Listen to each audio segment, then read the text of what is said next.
मेरे आगे चलो और मुझे तीसरी मंजिल पर पहुंचाओ। कोई चालाकी दिखाओगे तो तुम्हारे साथ ये होगा। उसने रिवॉल्वर का रुख सिक्योरिटी अफसर की तरफ किया। वो फर्श पर पड़ा था, होश में आ रहा था। हीरो ने उसे होश में आने से पहले ही गोली मार दी। गार्ड ने सहम कर थूक निकलते हुए कहा, मैं वही करूंगा जो तुम चाहते हो। वो कमरे से बाहर आए और आगे पीछे चलते हुए जीने तक पहुंचे। फिर जीने से नीचे उतरकर तीसरी मंजिल के काउंटर पर आए। काउंटर का मुसल्ला गार्ड हीरो को देखते ही चौंका। फिर उसने हॉलिस्टर से रिवॉल्वर निकालना चाहा। इससे पहले ही हीरो ने उसे गोली मार दी। फिर गार्ड को इशारे से मुखातिब किया, दरवाज़ा खोलो। उसने काउंटर के पीछे जाकर एक बटन को दबाया। कॉरिडोर का स्लाइडिंग दरवाज़ा खुलने लगा। वो फिर काउंटर से बाहर आया, एक बटन को दबाया। वो दरवाज़ा भी दो हिस्सों में तकसीम होकर खुलता चला गया। दूसरी तरफ एक वसीयरीज लेबॉर्ट्री का मंजर था। करीबी शीशे की दीवारों से बना हुआ एक कमरा था। हीरो ने गैर मामूली तेज़ नज़रों से शीशे के कमरे में बैठे हुए डॉक्टर गोल्डस्टाइन को पहचान लिया। उसकी वाज़ेह पहचान यही थी कि उसकी नाक के दाएं तरफ एक बड़ा सा स्याह दाग था। जब हीरो लेबॉर्ट्री में दाखिल हुआ तो तमाम मातियत साइंसदान काम रोककर उसे हैरानी से देखने लगे। डॉक्टर गोल्डस्टाइन कुर्सी से उछलकर खड़ा हो गया। वह वहाँ से खतरे के अलार्म तक पहुँचना चाहता था। इससे पहले हीरो ने दौड़ते हुए छलांग लगाई। फिर शीशे की दीवार को तोड़ता हुआ डॉक्टर के सामने पहुँच गया। डॉक्टर हक्का बक्का सा हकलाकर बोला, कौन हो तुम? हीरो ने उसे धक्का देकर कुर्सी पर बिठा दिया। उसे रिवॉल्वर के निशाने पर रखकर तमाम मातियत साइंसदानों को इशारे में समझाया कि अपने मास्टर साइंसदान की ज़िंदगी चाहते हो तो अपने दोनों हाथ सरों पर रख लो। सब ने यही किया। हीरो दूर तक लेबॉर्ट्री के हर हिस्से को कुव्वत बसारत से देख रहा था। उसे दूर वो शीशे का बॉक्स नजर आया। इस बॉक्स के अंदर एक शीशे की डिब्बिया रखी हुई थी और इस डिब्बिया के अंदर वो कैप्सूल दिखाई दे रहा था। डॉक्टर गोल्डस्टाइन उसे देखकर कह रहा था, मैं समझ रहा हूँ, तुमने चेहरे पर बंदर का मास्क चढ़ाया हुआ है और पीछे बंदर की दुम लगा रखी है, लेकिन तुम गलती कर रहे हो। इस तरह ना छुप सकोगे, ना गिरफ्तारी से बच सकोगे। उसने कंप्यूटर को ऑपरेट किया। स्क्रीन पर उभरने वाली तहरीर कहने लगी, डॉक्टर गोल्डस्टाइन, तुम्हारी इत्तला के लिए अर्ज है कि मैं पैदाइशी बंदर हूँ। इस गार्ड से पूछ लो, मैं भी एक सिक्योरिटी अफसर और 2 सिक्योरिटी गार्ड्स को कत्ल करके यहाँ आया हूँ। अगर तुमने मेरे हुक्म की तामील में देर की तो वक्त ज़ाया नहीं करूँगा, गोली मार दूंगा। डॉक्टर ने सहम कर गार्ड को देखा। गार्ड ने बेबसी से कहा, यस सर। ये मुंह से नहीं बोलता है, कंप्यूटर से भी कम बोलता है, गोलियां ज़्यादा चलाता है। मेरी आंखों के सामने 3 कत्ल कर चुका है। डॉक्टर ने खौफजदा होकर पूछा, तुम क्या चाहते हो? हीरो ने स्क्रीन की तरफ इशारा किया। वहाँ लिखा था, शीशे के बॉक्स में एटम बॉम्ब का जो बुनियादी कैप्सूल रखा हुआ है उसे यहाँ लाने को कहो। डॉक्टर ने परेशान होकर कहा, वो बहुत ख़तरनाक है। यहाँ इसे मखसूस टेम्परेचर के मुताबिक रखा गया है। मैं इसे बाहर नहीं ले जाऊँगा। अपने असिस्टेंट से कहो कैप्सूल यहाँ मेज़ पर लाकर रख दे। डॉक्टर ने एक मातियत को हुक्म दिया। मातियत ने बॉक्स को खोलकर शीशे की डिब्बियाँ निकाली। फिर उसे लाकर हीरो और डॉक्टर के सामने मेज़ पर रख दिया। कंप्यूटर की स्क्रीन पर तहरीर ने पूछा, तफसील बयान करो कि ये किन मायनों में ख़तरनाक है। वो बोला, तुम बंदर हो, मैं तुम्हें ये साइंसी बातें कैसे समझाऊं? स्क्रीन की बदलती हुई तहरीर ने कहा, तुम्हारा पहला ख्याल दुरुस्त था। मैंने चेहरे पर बंदर का मास्क पहना और पीछे दुम लगाई है। मैं असल में इंसान हूँ और तुम्हारी तरह साइंसदान। अब बोलो। उसने कहा, यह एटम बॉम्ब का बुनियादी कैप्सूल है। इस कैप्सूल में तबाहकुन ज़र्रात हैं। अब यह पॉजिटिव है। इसके साथ एक नेगेटिव कैप्सूल मुंसलिक रहता है। जब इस पर नेगेटिव की ज़रब लगती है तो यह ब्लास्ट होता है। कंप्यूटर की स्क्रीन ने पूछा, अगर मैं अपने रिवॉल्वर से इस पर गोली चलाऊं तो क्या होगा? वह घबरा कर बोला, फॉर गॉड सेक, ऐसी हमाकत न करना। यहाँ से तिल अबैब के मगरबी साल तक ऐसी तबाही फैलेगी कि एक भी इंसान और जानवर जिंदा नहीं बचेगा। हिरोशिमा और नागासाकी के बाद ये तीसरी बदतरीन ब्लास्टिंग होगी। इसके टेम्परेचर के मुतालिक बताओ। जब तुम साइंसदान हो तो समझ सकते हो कि इस लेबॉर्ट्री का टेम्परेचर क्या हो सकता है। यहाँ तो नॉर्मल कूलिंग है। हाँ, मैंने गलत कहा था कि इसके लिए मखसूस टेम्परेचर होता है। आइंदा कोई गलत बात कहोगे तो इसका नुकसान मेरे साथ तुम्हें भी होगा। ये बताओ, आजकल इसराइल का मौसम इसके लिए कैसा है? मुनासिब है? इसे एक जगह से दूसरी जगह मुंतकिल करने के लिए बाहर ले जाया जा सकता है। इसे ज़्यादातर एयर कंडीशन कमरे या स्टोर में रखना चाहिए। अब रिसीवर उठाओ और अपनी सिक्योरिटी से कहो कि अहाते के बाहर पिछले हिस्से में एक टीले के पीछे एक गाड़ी है, उसमें मिस सारा बैठी हैं, उन्हें इज्जत से यहाँ ले आएं। डॉक्टर ने हुक्म की तामील की। एक सिक्योरिटी अफसर को सारा के मुतालिक बताया। फिर कहा, हमने ये कैप्सूल बड़ी राजदारी से बनाया है। दुनिया के किसी मुल्क ने इतना छोटा सा एटम बॉम्ब तैयार नहीं किया। अमेरिका जैसी सुपर पावर को ये खबर मिलेगी तो उसे पसीना आ जाएगा।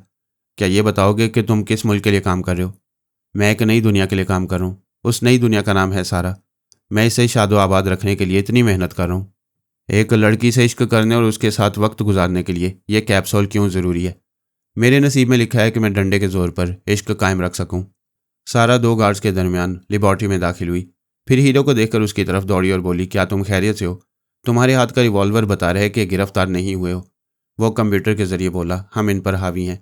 ये जो मेज़ पर शीशे की डिब्बियाँ रखी हुई है, इसके अंदर का ये नन्हा सा कैप्सूल इसराइल के एक हिस्से को पूरी तरह नीस्तो नाबूद कर देगा। कोई हमारे करीब आकर हमें नुकसान नहीं पहुंचाएगा, और अगर पहुंचाएगा तो हमारे साथ वो भी तबाह हो जाएगा। सिर्फ वो नहीं, यहाँ से तेल अबैब तक कोई जिंदा नहीं बचेगा। तेल अबैब खंडर बन जाएगा। वो खुश होकर करीब आई, फिर हीरो के बाजू से लगकर बोली, तुमने तो पूरे इसराइल की दुखती हुई रग पकड़ ली। वाह hero, I really love you, तुम वाकई हीरो हो। वो कंप्यूटर के जरिए बोला, मेरी सारी जद्दोजहद का इनाम तुम्हारी एक मुस्कुराहट है। अब मिलिट्री इंटेलिजेंस के चीफ से रब्ता करो और कहो कि वो हमें गिरफ्तार करने आए। वो आराम से एक कुर्सी पर बैठ गई, टेलीफोन को अपने करीब किया, फिर रिसीवर उठाकर नंबर डायल करने लगी। रब्ता कायम होने में कुछ देर लगी, फिर ब्रेन आदम की आवाज़ सुनाई दी, हेलो, क्या रिपोर्ट है? वो बोला, रिपोर्ट यह है कि मैं सारा बोल रही हूँ, जिसे तुम लोग बंदर आदमी कहते हो, वो मेरा हीरो है। वो बोला, सारा कल से काम लो, इस बंदर आदमी को हमारे हवाले कर दो। बताओ तुम कहाँ हो? इसे बंदर आदमी नहीं, हीरो कहो। ठीक है, हीरो कहता हूँ। वो चंद घंटों में गिरफ्तार होकर जीरो हो जाएगा। क्या तुम इतनी नादान हो? इतना नहीं समझ सकती कि वो अजूबा छुप नहीं सकेगा, सरहद पार करने से पहले ही गिरफ्तार हो जाएगा। तुम्हें यह इल्म नहीं है कि उसे अपनी गिरफ्तारी का ज़रा खौफ नहीं है। वो मेरे साथ ज़िंदगी गुजारने के लिए बका की जंग लड़ रहे और मैदान मार रहे।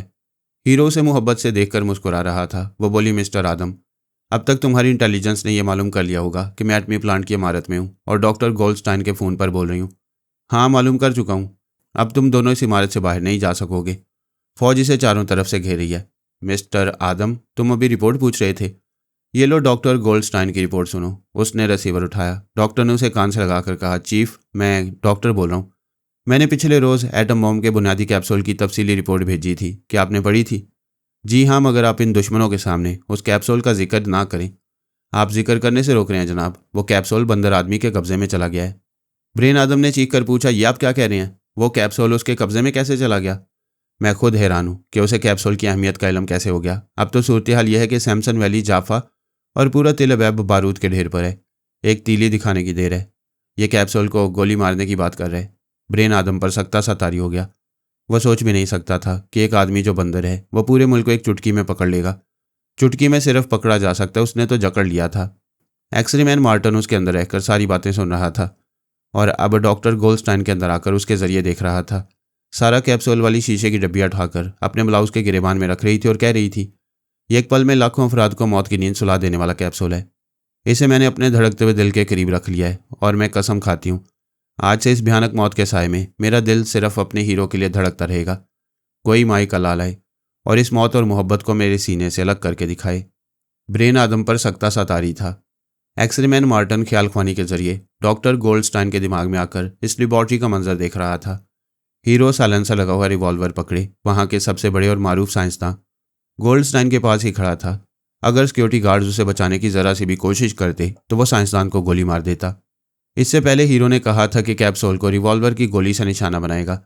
फिर दुनिया हिरोशिमा और नागासाकी की तबाही का मंजर इसराइल में भी देखेगी। यह ऐसा चैलेंज था जिसे मुमलिकत इसराइल का कोई यहूदी कबूल नहीं कर सकता था। ब्रेन आदम रिसीवर कान से लगाए बड़ी देर तक सख्ते के आलम में बैठा रहा। फिर डॉक्टर से बोला, रिसीवर इस बंदर आदमी को दो। डॉक्टर साइंसदान गोल्डस्टाइन ने रिसीवर हीरो की तरफ बढ़ाया। इसे सारा ने लेकर कान से लगाते हुए कहा, हीरो जुबान से नहीं बोलता, कंप्यूटर के जरिए गुफ्तगू करता है। जो कहने मुझसे कहो। सारा, तुम यहूदी हो? क्या लाखों यहूदियों को तबाह करोगी? मेरे पीछे पूरी फौज को दौड़ाते वक्त यह ख्याल क्यों नहीं आया कि मैं यहूदी हूँ? हम तुम्हें नहीं, हीरो को हिरासत में लेना चाहती हैं। उसने रिकॉर्ड रूम में आग लगाकर हमारे मुल्क को नाकाबिले तलाफी नुकसान पहुंचा है। यह गलत इल्ज़ाम है। वहाँ हीरो ने नहीं, किसी और ने आग लगाई थी। ठीक है, हम इल्ज़ाम वापस लेते हैं। वो कैप्सूल वापस कर दो। तुम्हारे हीरो को इस मुल्क की शहरियत दी जाएगी। कैप्सूल वापस करने के बाद हमें काल कोठरी दी जाएगी। हमें नादान समझकर बातें ना करो। ठीक है, तुम दोनों को सही सलामत सरहद पार पहुंचा दिया जाएगा। सारा ने हीरो को देखा। वो गैर मामूली समाज से ब्रेन आदम की बातें सुन रहा था। उसने कंप्यूटर के जरिए कहा, मैं एक अजूबा हूँ, दूसरे मुल्कों में भी मेरा मुहासबा होगा। मेरी गैर मामूली सलाहियतों के पेश नज़र तमाम ममालिक इस तशवीश में रहेंगे कि मैं उनके इंतहाई अहम राज मालूम कर रहा हूँ। लिहाजा जब तक मैं अपने तौर पर किसी मुल्क का एतमाद हासिल नहीं करूँगा तब तक यहाँ से नहीं जाऊँगा। सारा ये बातें फ़ोन के जरिए ब्रेन आदम को सुनाने लगी। एक्सरे मैन ख्याल ख्वानी के जरिए हीरो को कंप्यूटर के जरिए गुफ्तगू करते देख रहा था और यह समझ रहा था कि हीरो अपनी गैर मामूली समाज से दूर बैठे ब्रेन आदम की बातें सुन रहे और कंप्यूटर के जरिए सारा को समझा रहे कि उसे ब्रेन आदम को क्या जवाब देना चाहिए। अब एक्सरे मैन के जहन में सवाल पैदा हुआ कि हीरो ने ब्रेन आदम के अलावा और कितने अहम आदमियों की आवाज़ें सुनी हैं।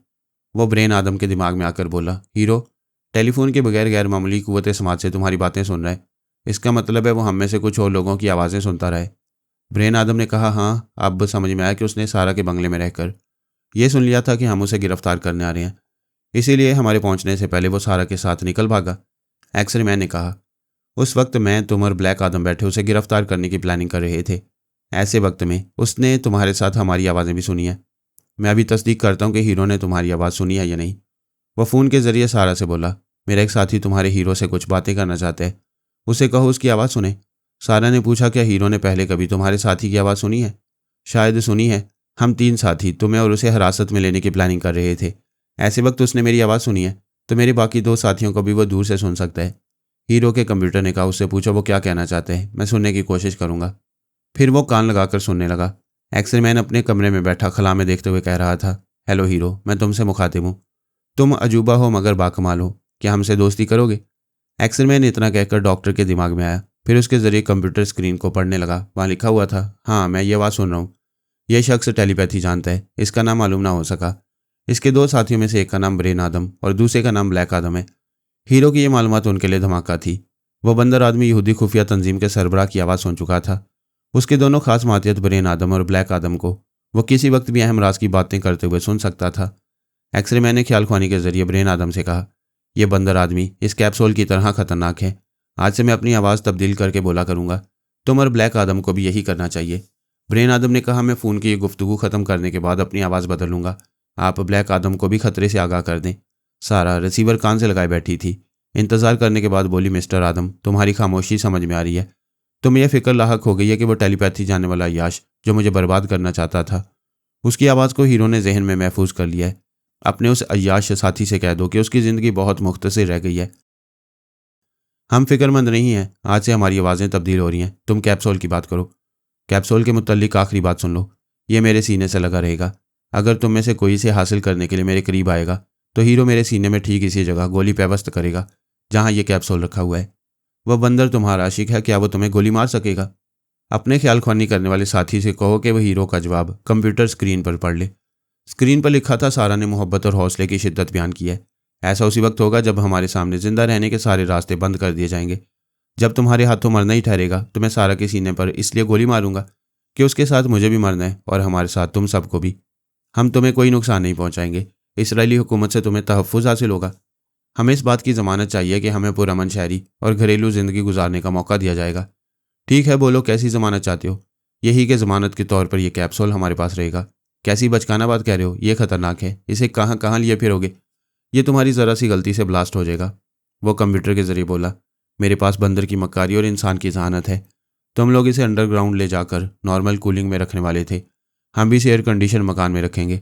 बाहर निकलेंगे तो एयर कंडीशन कार में रहेंगे।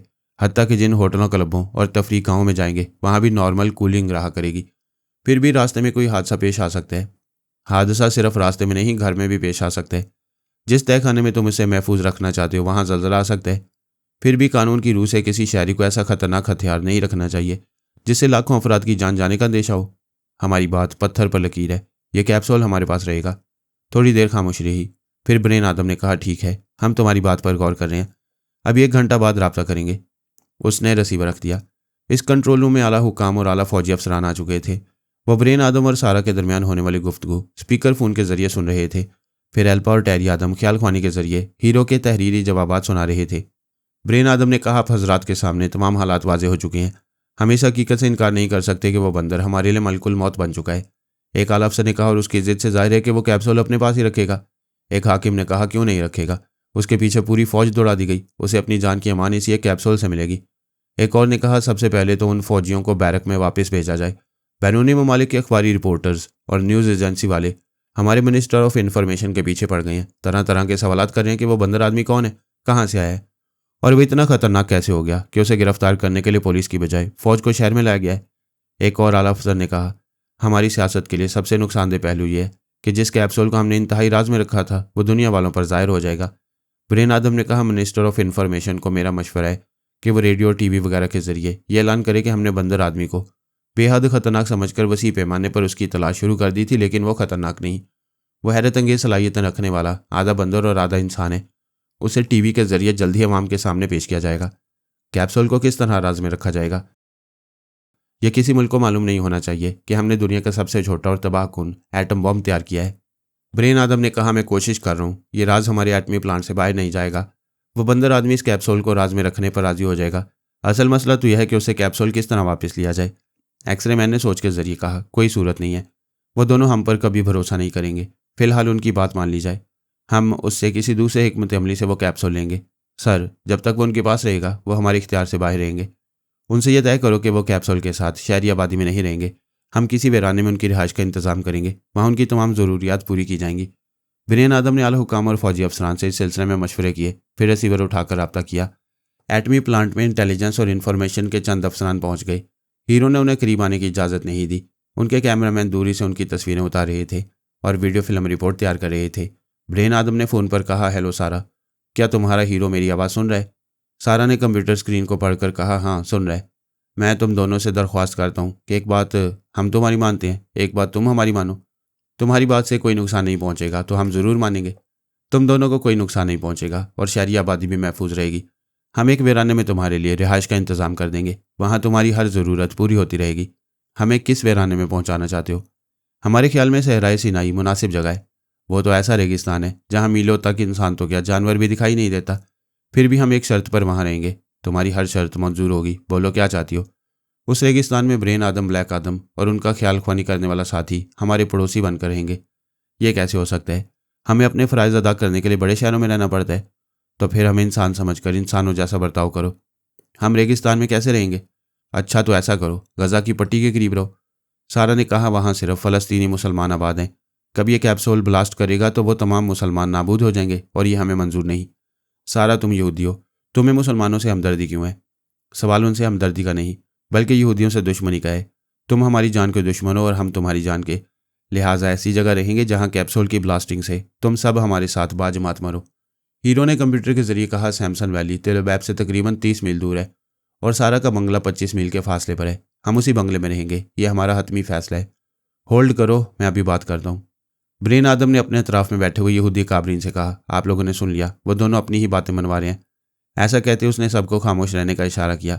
फिर एक कागज़ पर लिखने के बाद उन्हें वो कागज़ दिखाया। उस पर लिखा था, बंदर गैर मामूली कुव्वत समाज से हम सबकी बातें सुन रहे। उसके और सारा के खिलाफ कोई बात ना की जाए। हम खामोशी से इस कैप्सूल को उनकी तहवील से निकाल लाएंगे। फिर उसने बुलंद आवाज़ से पूछा, हाँ तो आप हाजरीन की क्या राय है? वो काबरीन एक एक करके कहने लगे कि सारा और हीरो का मुतालबा मान लिया जाए। हीरो को यहाँ की शहरियत देकर उसे दोस्त बनाया जाए। ब्रेन आदम ने फिर फ़ोन पर कहा, सारा तुम दोनों जीत गए। 1 घंटे के अंदर तुम्हारे बंगले में ज़रूरत का तमाम सामान पहुँचा दिया जाएगा। तुम हीरो के साथ वहाँ बेखौफ खतर रह सकोगी। सारा ने हीरो को सवालिया नज़रों से देखा। उसके कंप्यूटर ने कहा, मैं अभी अपनी ताकत का मुजाहरा करके इन मेहरबानों से कुछ कहूँगा। पहले वो मेरी जिस्मानी कुव्वत देखें। उसने एक मुट्ठी फिजा में बुलंद की। फिर एक बड़क लगाकर वो घुंसा मेज़ पर मारा। इसके साथ ही एक धमाके से वो मेज़ टूटकर दरमियान से दोहरी हो गई। पीछे एक स्टील की अलमारी थी। उसने घूमकर बड़क लगाते हुए उसे घुंसा मारा। वो टूटी नहीं, लेकिन उसकी लोहे की चादर पर गहरा डेंट पड़ गया। फिर वो पलटकर कंप्यूटर को ऑपरेट करने लगा। कंप्यूटर कह रहा था, ये मेरी जिस्मानी कुव्वत का मामूली सा मुजाहरा है। इस मुजाहरे से ये अंदाज़ा करो कि कैप्सूल को एक गोली मारकर या पत्थर मारकर ब्लास्ट करने की ज़रूरत नहीं पड़ेगी। मैं इसे एक मुट्ठी में दबाऊंगा या दांतों से चबाऊंगा तो मेरे दबाने या चबाने की गैर मामूली कुव्वत से ही यह ब्लास्ट हो जाएगा। यह हमारी आखिरी वार्निंग है कि गाफिल समझकर हमें दबोचने की हमाकत न करना। सारा ने कहा, कंप्यूटर की तहरीर जो कह रही है उसे तुम्हारा ख्याल ख्वानी करने वाला तुम्हें पढ़कर सुना रहे। बंगले में हमारे खाने पीने की जो चीज़ें पहुंचाई जा रही हैं उसमें देर असर या जूद असर जहर भी हो सकता है। ऐसी हमाकत करते वक्त ये याद रखना कि गैर मामूली कुव्वत रखने वाले फ़ौरन ही नहीं मरते। हीरो मरते मरते भी कैप्सूल चबा जाएगा। ब्रेन आदम ने कहा, हम कोई हमाकत नहीं करेंगे। तुमसे एक गुजारिश है कि एक यहूदी होने के नाते अपने वतन से मोहब्बत करो। वो कैप्सूल इंतहाई राजदारी से तैयार किया गया है। अगर तुम दोनों किसी से इसका जिक्र करोगे तो ये हमारे लिए बहुत बड़ी सियासी गलती होगी। सारा ने कहा, मुझे अपने वतन इसराइल से मोहब्बत है। हम किसी से इसका जिक्र नहीं करेंगे। हम आज रात टीवी पर तुम्हारे हीरो की फिल्म रिपोर्ट और इंटरव्यू पेश करना चाहते हैं ताकि लोग हीरो को तकरीबकार या ख़तरनाक ना समझें और इससे मानूस हो जाएं। ये बात समझ में नहीं आई। हीरो तुम्हारी दुखती हुई रग पकड़े हुए है और तुम इसे दोस्त बनाकर पेश करना चाहते हो। इस तरह तुम्हें और हीरो को हमारी साफ दिली और दोस्ती का यकीन हो जाएगा। नहीं कोई और बात है, तुम लोग बहुत शातिर हो। हीरो की कोई फिल्म रिपोर्ट पेश नहीं की जाएगी। सारा, इसमें तुम दोनों का कोई नुकसान नहीं। असल बात यह है कि बैरूनी ममालिक के अखबारी रिपोर्टर्स को यह यकीन दिलाना है कि हीरो हमारे लिए कोई प्रॉब्लम नहीं और ना ही एटमी प्लांट का कोई राज वो जानता है।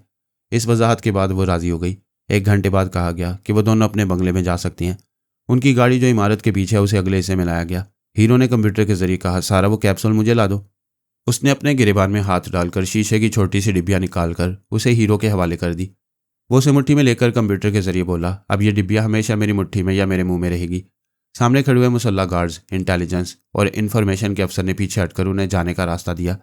सारा ने उनके दरमियान से गुजरते हुए कहा, मेरे बंगले में फिल्म रिपोर्ट तैयार करने के लिए सिर्फ एक कैमरामैन और एक डायरेक्टर आएगा। किसी तीसरे को हाथे के अंदर कदम रखने की इजाज़त नहीं होगी। वह हीरो के साथ चलती हुई इमारत से बाहर आई, फिर गाड़ी में बैठकर अपने बंगले की तरफ जाने लगी। सारा के दिमाग को लॉक करने के बाद सिर्फ हम उसके अंदर जा सकते थे। मैंने लैला को समझा दिया था कि उसके अंदर मुसलसल ना रहना, वरना यहूदी ख्याल ख्वानी करने वाले छुप कर आएंगे तो ये मालूम कर लेंगे कि सारा और हीरो की पुश्त पर ख्याल ख्वानी करने वाले मौजूद हैं। लैला मेरी हदायत के मुताबिक कभी कभी सारा के पास जाती थी, फिर वापस आकर कहती थी, आपने दुरुस्त कहा था कि हमें सारा और हीरो की मदद नहीं करना चाहिए और चुपचाप तमाशा देखना चाहिए। मैंने मुस्कुराकर कहा, मुझे अंदाज़ा है हीरो अपनी सलाहियतों का मुजाहरा कर रहा होगा। आप ज़रा सारा के पास जाकर देखें, मुझे दोनों पर बड़ा प्यार आ रहा है। वो बार बार जा रही थी और वापस आकर मुझे वहाँ के हालात सुना रही थी। मैंने कहा, इसमें कोई शुबा नहीं कि हीरो सरजमीन इसराइल में जल्जले की तरह दहशत बन गया। आपका क्या ख्याल है, इस कैप्सूल को वापस लेने के लिए यहूदियों की हिकमत अमली क्या होगी? यकीन से कुछ नहीं कहा जा सकता, क्योंकि हीरो तन्हा होने के बावजूद हर पहलू से तगड़ा है। कोई इस कैप्सूल को चुराने कितने ही दबे कदमों से आए, वो हट सुन लेगा। वाकई तारीकी में भी कोई छुप कर नहीं आ सकेगा, यही मैं सोच रहा हूँ। यहूदियों के सामने फिलवक्त एक ही रास्ता है। यानी आपकी खोपड़ी में बात आ गई कि वो कैप्सूल कैसे हासिल किया जा सकता है। हाँ, अगर हम सारा के दिमाग पर कब्जा जमा लें तो वो हमारी मर्जी के मुताबिक अमल करेगी और कैप्सूल हीरो से किसी बहाने लेगी। उसे धोखा देकर कैप्सूल हमारे हाथों में लाकर रख देगी। हाँ, मैं इतने ज़बरदस्त तमाशे में गुम होकर भूल गई थी कि दुश्मन ऐसा ही कर सकते हैं, ऐसा ही करेंगे।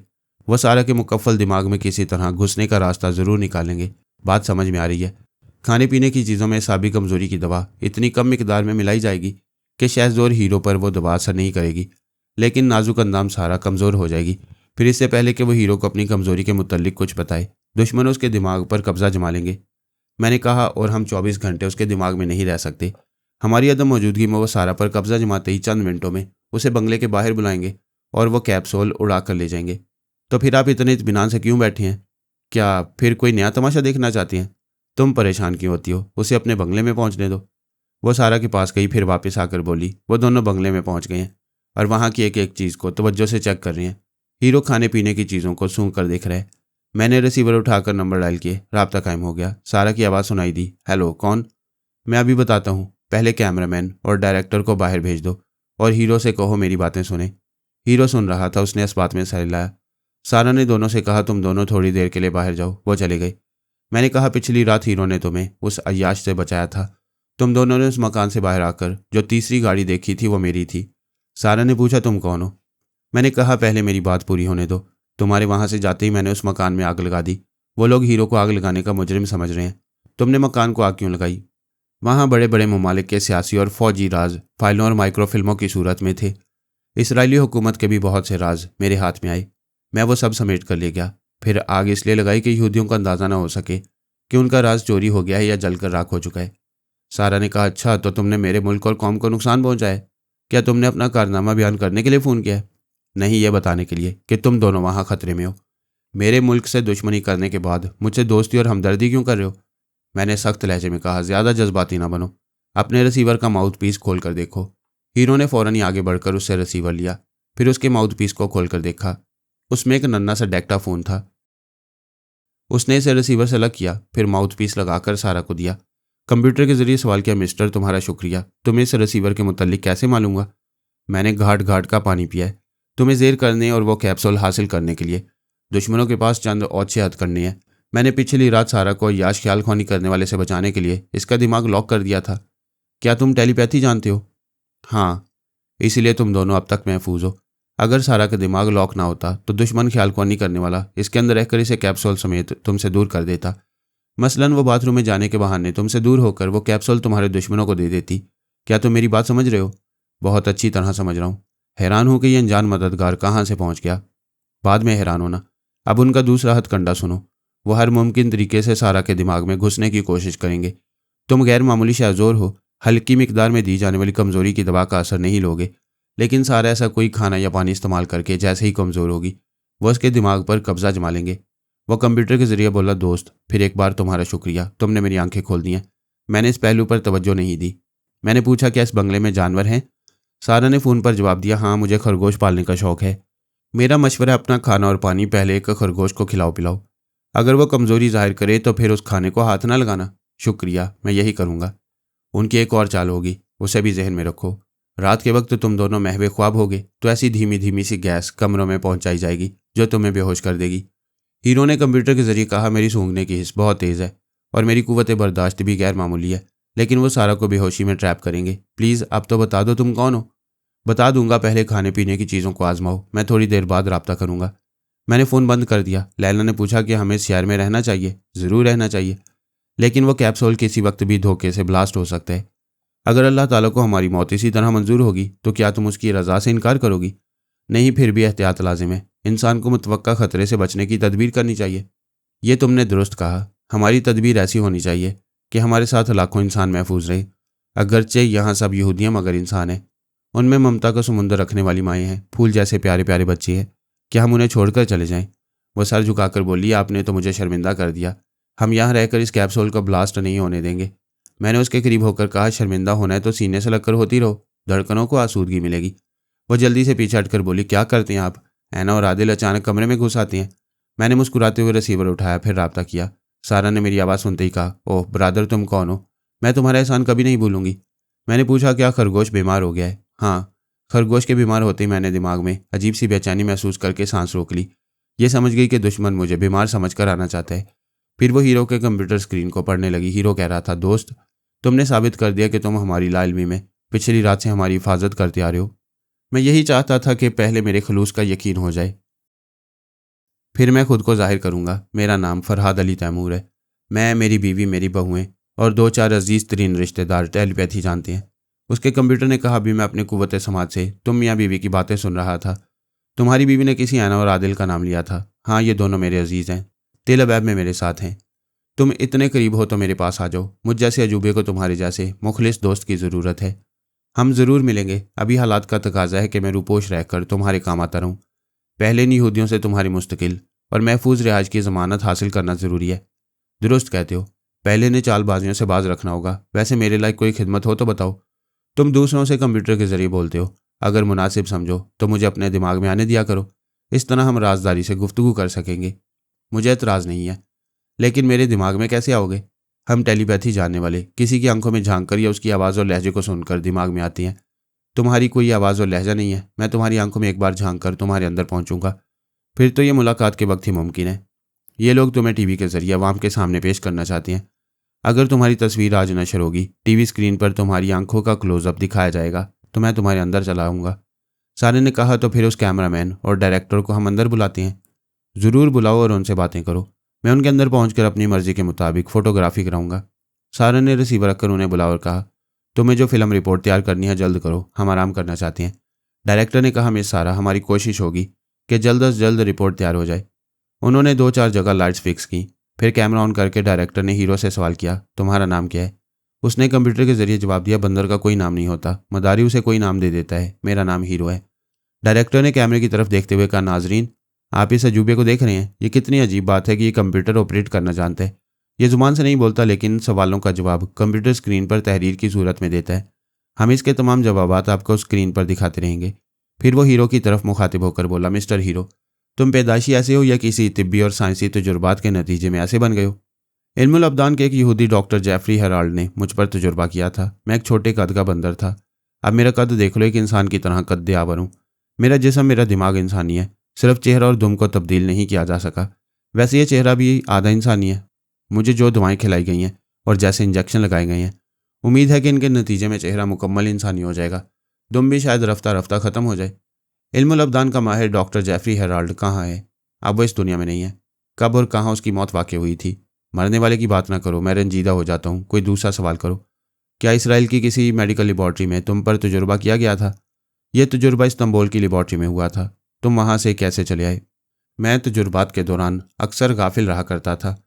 यूँ लगता था नींद में चल रहा हूँ, नींद में खा पी रहा हूँ और नींद में ज़िंदगी गुजार रहा हूँ। इन हालात में ये मालूम ना हो सका कि इसराइल कैसे पहुँच गया। तुम पर तजुर्बा करने वाले डॉक्टर जाफरी ने कुछ बताया होगा। ये कहा था कि वो यहूदी है, इसलिए यहूदी कौम की खिदमत के लिए मुझे यहाँ ले आए। ये हमारे लिए निहायत खुशी की बात है कि डॉक्टर जाफरी तुम्हें यहूदी कौम की खिदमत के जज्बे से यहाँ लाया था। अब वो इस दुनिया में नहीं रहा। हमारे मुल्क और कौम के लिए तुम्हारे क्या जज्बात हैं। ताली दोनों हाथों से बजती है। अगर तुम्हारी हुकूमत और तुम्हारे लोग मुझे इंसान समझकर अपने दरमियान इज्जत और सुकून से रहने देंगे तो मैं भी उनके काम आता रहूँगा। क्या नाजरीन को बताओगे कि तुम्हें क्या सलाहियतें हैं और तुम किस तरह हमारे काम आ सकते हो।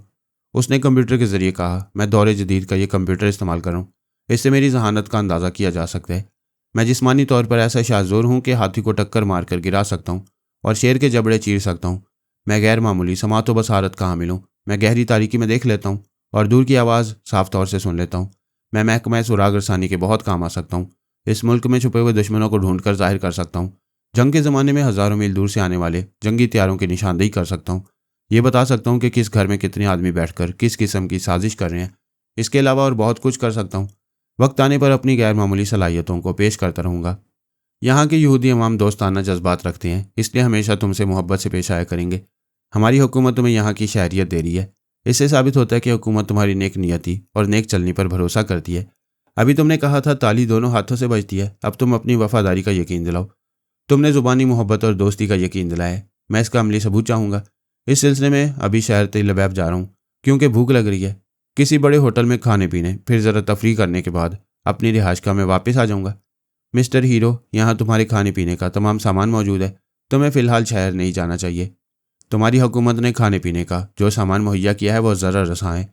तुम लोग चीख चीख कर अपनी दोस्ती का राग अलापते हो और सारी दुनिया को सुनाते हो, लेकिन दरपर्दा खाने में जहर देते हो। तुम लोग बड़े मीठे जहर हो। उन्होंने कैमरा और लाइट्स को बंद कर दिया। फिर डायरेक्टर ने कहा, मिस्टर हीरो, आप हुकूमत के खिलाफ बोल रहे हैं। इंटरव्यू का ये हिस्सा नशा नहीं होगा और जब तक टीवी के जरिए आपको अवाम के सामने पेश नहीं किया जाएगा आप शहर नहीं जाएंगे। मैं तो अभी यहाँ से जाऊँगा। तुम लोग फ़ौरन यहाँ से निकलो वरना कैमरे के साथ तुम दोनों को बाहर फेंक दूंगा। वह जल्दी जल्दी अपना सामान समेटने लगे, फिर बाहर चले गए। सारा ने रिसीवर उठाकर ब्रेन आदम से रब्ता किया। दूसरी तरफ से जवाब मिला, वो मौजूद नहीं है। मैं उनका एक मातहत बोल रहा हूँ। वो बोली, अपने बड़ों को इतला दे दो कि मैं हीरो के साथ 15 मिनट के बाद यहाँ से निकल कर तेल अवैब जाऊँगी। मुझसे दोबारा रब्ता 10 मिनट के बाद करो क्योंकि मैं लिबास बदल रही हूँ। वह रिसीवर रखकर लिबास बदलने कमरे में चली गई। हीरो दूसरे कमरे में चला गया। बाहर जाने वाला डायरेक्टर भी ट्रांसमीटर के जरिए अपने बड़ों को बता रहा था कि दोनों ने खाने को मुजर पाया है। उन्हें भूख लग रही है, इसलिए वो शहर की तरफ आने वाले हैं। 10 मिनट के बाद फ़ोन की घंटी बजी। सारा ने रिसीवर उठाकर कहा, हेलो, मैं सारा बोल रही हूँ। मिस सारा, मैं ब्रेन आदम बोल रहा हूँ। अभी इतना मिली है कि तुम हीरो के साथ शहर आ रही हो, क्या ये दुरुस्त है? हाँ। जो खाना तुम लोगों ने यहाँ पहुँचाया है उसे खाने के बाद मेरा एक खरगोश बीमार पड़ गया है। क्या ये तुम लोगों की कमीनगी का सबूत नहीं है? खरगोश किसी दूसरी वजह से भी बीमार पड़ सकता है, तो फिर मैं वही खाना दूसरे खरगोश को खिलाऊंगी, वो भी बीमार पड़ेगा। तो हीरो शहर आकर तुम्हारा हुलिया बिगाड़ देगा। तुम लोग अपने पैदाइशी कमीनेपन से बाज क्यों नहीं आते हो? जिस अफसर ने यह खाना सप्लाई किया उसे हम तुम्हारे सामने गोली मारेंगे। यानी हमें दूसरे अफसर और दूसरे खाने पर भरोसा करना चाहिए? बेशक अब ऐसा नहीं होगा। ऐसा हो या ना हो, हम शहर आ रहे हैं। प्लीज़ नो, ऐसा ना करो। अमने अम्मा खतरे में पड़ जाएगा। हीरो किसी को नुकसान नहीं पहुंचाएगा, लेकिन लोग उसे बंदर समझकर पत्थर मारेंगे तो मुश्तिल होकर उन पर हमले करेगा। तो फिर लोगों को रोकने और उन्हें शराफत के दायरे में रखने का इंतज़ाम करो। इसके लिए कुछ वक्त लगेगा। हमसे भूख बर्दाश्त नहीं हो रही है। हम अभी निकल रहे हैं। तुम हमारे आगे पीछे मुसल्लह फौजियों की गाड़ियाँ लगा दो। हम ऐसा कर सकते हैं, लेकिन बैरूनी ममालिक एजेंसियाँ तरह तरह के सवालात करेंगी कि एक बंदर आदमी के आगे पीछे फ़ौज क्यों है। अगर इसे खतरा है तो इसे गिरफ्तार क्यों नहीं किया जाता, और अगर खतरा नहीं है तो ये तमाशा क्यों है? सीधा सा जवाब दे सकते हो कि तुम्हारी बदमाशियों के बायस दोस्त भी दुश्मन बन जाते हैं। सारा ने रिसीवर रख दिया। आईने के सामने आकर बालों को ब्रश करने लगी। थोड़ी देर बाद वो अपने ज़रूरी सामान की अटैची उठाकर बाहर आए, फिर अपनी गाड़ी में बैठ गए। सारा ने उसे ड्राइव किया। जब वो हाथे से बाहर ज़रा दूर आए तो उनके आगे पीछे फौजी गाड़ियाँ चलने लगीं। शाम के गहरे साए तारीकी में बदल रहे थे। वो तेल अवैब में दाखिल हुए तो रात हो गई। सारा ड्राइव करते हुए अपने बाप की आलीशान कोठी में आ गई। गाड़ी रोककर हीरो के पास बाहर आई। मुसल्लह फौजी उसके चारों तरफ आ गए। हीरो ने शीशे की डिब्बिया को मुंह में दांतों के दरमियान इस तरह रखा था कि डिब्बिया के अंदर से स्यारंग का कैप्सूल झलक झलक रहा था। सारा ने कहा, यह मेरे बाप की कोठी है। अंदर कोई फौजी जवान नहीं आएगा। मेरे हुक्म की तामील की जाए। एक फौजी अफसर ट्रांसमीटर के जरिए ब्रेन आदम से रब्ता करने लगा। सारा हीरो के साथ कोठी के अंदर आ गई। वहाँ सबसे पहले गवर्नर से मुलाकात हुई। उसने गवर्नर को गले लगाया, फिर हीरो से कहा, यह मेरी गवर्नर है, मेरे अपनों से बढ़कर है। मैं हालात से मजबूर होकर मरना चाहती थी, लेकिन इसने मुझे खुदकुशी से बाज रखा। गवर्नर हीरो को हैरानी से देख रही थी। हीरो से देखकर दोस्ताना अंदाज में मुस्कुरा रहा था। उसने पूछा, सारा ये कौन है, इंसान है या? वो मुस्कुरा कर बोली, तुम इसे बंदर भी कह सकती हो, ये बुरा नहीं मानेगा, लेकिन मुझे बुरा लगेगा। मैं इसके मुतल्लिक तुम्हें बहुत कुछ बताऊंगी, मगर भूख लगी है, किचन चलो। किचन की तरफ जाते वक्त दो सौतेले भाइयों से सामना हुआ। वो एक कद्यावर बंदर को देखकर ठिठक गए। एक ने कहा, अच्छा तो ये वही बंदर है जिसकी वजह से इंटेलिजेंस वाले हमें परेशान कर रहे हैं। दूसरे भाई ने कहा, डैडी और मम्मी को पेरिस यहाँ आने पर मजबूर किया गया है, वो अपने कमरे में आराम कर रहे हैं, मैं अभी उन्हें इतला देता हूँ। सारा ने कहा, तुम दोनों बड़ी शराफत से बातें कर रहे हो, क्या मुझे कत्ल करने की प्लानिंग पर अमल नहीं करोगे?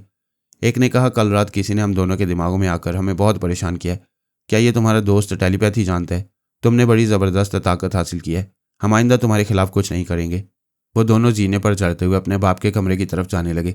वो हीरो और मरियम के साथ किचन में आ गई। इसके बाद खाना गर्म करके पहले हीरो को दिया, फिर खुद प्लेट लेकर वो तीनों खाने की मेज़ पर आ गए। खाने के दौरान उसका बाप उसकी सौतेली माँ के साथ वहाँ आ गया। दोनों ने पहले हीरो को हैरानी से देखा, फिर बाप ने पूछा, तुमने इतने अरसे बाद मुझे देखा और विश नहीं किया? वो खाते हुए बोली, मैं मर जाती तो कौन आपको विश करता, आप अपने कारोबार और जवान बीवी में मगन रहते। आपके दोनों बेटों ने मुझे मार डालने में कोई कसर नहीं छोड़ी। मुझे इस हीरो ने नई जिंदगी दी है। बाप ने कहा, यह आखिर है क्या चीज़? हुकूमत ने मुझे सख्ती से कहा है कि तुम इसका साथ नहीं छोड़ोगी तो मेरा तमाम कारोबार और बैंक बैलेंस जब्त कर लिया जाएगा। मैं यहाँ का अरबपति ताजिर हूँ, तुम्हारी वजह से कंगाल हो जाऊंगा।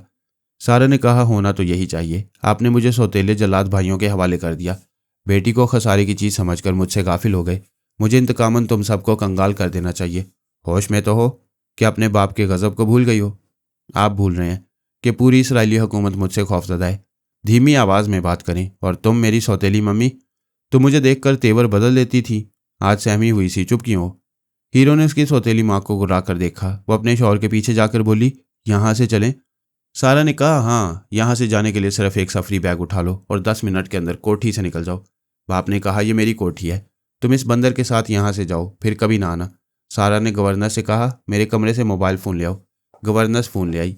सारा ने राब्ता कायम करने के बाद कहा, मिस्टर ब्रेन, मैं चाहती हूँ मेरी सौतेली माँ को 10 मिनट के अंदर इस कोठी से निकाल दिया जाए। 2 सौतेले भाइयों को भी इस तरह निकाला जाए कि उनके बदन पर सिर्फ एक एक निकर हो। उसने कोई जवाब सुने बगैर फ़ोन बंद कर दिया। 5 मिनट के अंदर ही एक फौजी अफसर 2 सिपाहियों के साथ अंदर आकर बोला, मिस सारा, वो सौतेली माँ और भाई कौन है? सारा ने इशारे से बताया। 2 सिपाहियों ने उन भाइयों के बदन का लिबास फाड़ते हुए कहा, फ़ौरन नंगे हो जाओ। ऑफिसर ने उसकी सौतेली माँ से कहा, अगर तुम लिबास में रहना चाहती हो तो फ़ौरन कोठी से बाहर जाओ। वो जाते हुए पलट पलट कर शौहर को देखते हुए बाहर चली गई। शौहर ने कहा, यह जुल्म है, ये कोठी मेरी है, ये सब कुछ कानून के खिलाफ हो रहा है। वो बोली, डैडी, जिसके हाथ में ताकत होती है कानून उसके हक में होता है। अब आपसे कहती हूँ सिर्फ अपना सफरी बैग लेकर यहाँ से जाएं और ये याद रखें कि आप अपने दोनों बेटों की माली मदद करेंगे और उन्हें कपड़े पहनाना चाहेंगे तो कंगाल हो जाएंगे। अगर उनसे कता ताल्लुक करेंगे तो आपका कारोबार और बैंक बैलेंस सलामत रहेगा। वो खाने में मसरूफ़ हो गई। बाप ऊपर अपने कमरे में गया, फिर अपना सफरी बैग उठाकर नीचे आया। एक नज़र बेटी पर डाली, इसके बाद बाहर चला गया।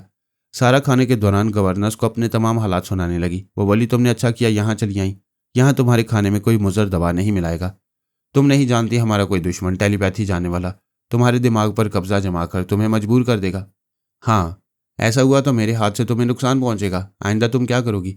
फिलहाल हम यहाँ रहेंगे, यहाँ खाने का सामान काफ़ी है, तुम अभी यहाँ से चली जाओ ताकि वो तुम्हारे जरिए हमें नुकसान ना पहुँचा सकें।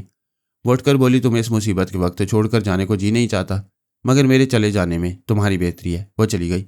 सारा ने खाने के बाद हीरो से कहा, मेरे कमरे में चलो और 4-6 घंटे के लिए सो जाओ, मैं जागती रहूंगी। आधी रात के बाद मैं सोऊंगी, तुम जागते रहना।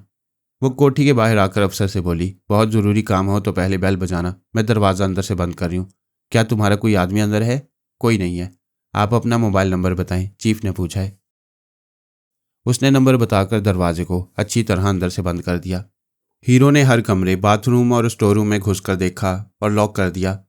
फिर सारा उसके साथ अपने बेडरूम में आ गई। उससे बोली, तुम इस कमरे का दरवाज़ा अंदर से बंद करके सो जाओ, मैं दूसरे कमरे में रहूंगी, कोई खतरा होगा तो दस्तक दूंगी।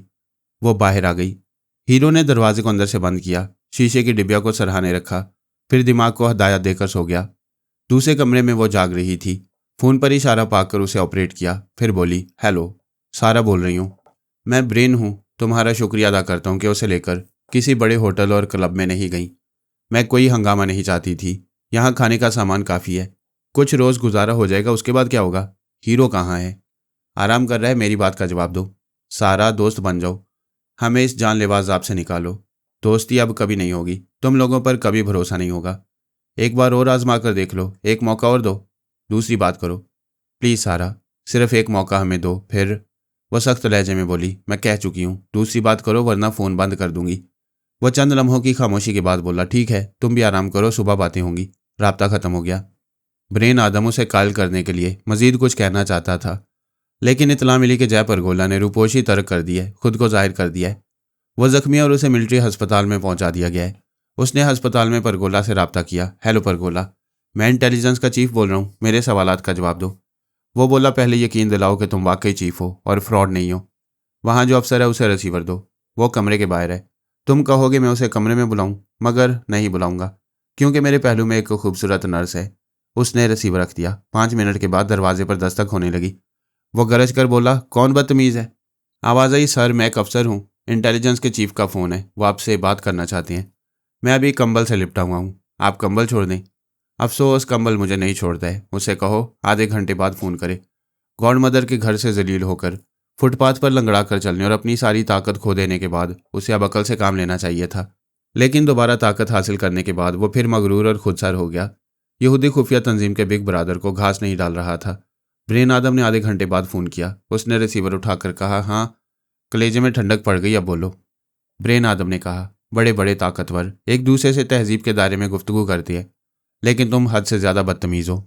अरे बड़े भाई, नाराज़ क्यों होते हो? काम की बात करो। तुम भी मसरूफ़ रहते हो और मुझे भी नर्सें नहीं छोड़ती हैं। मैं तुम्हें यहाँ से उठवाकर अस्पताल के सबसे थर्ड क्लास कमरे में फेंकवा रहा हूँ।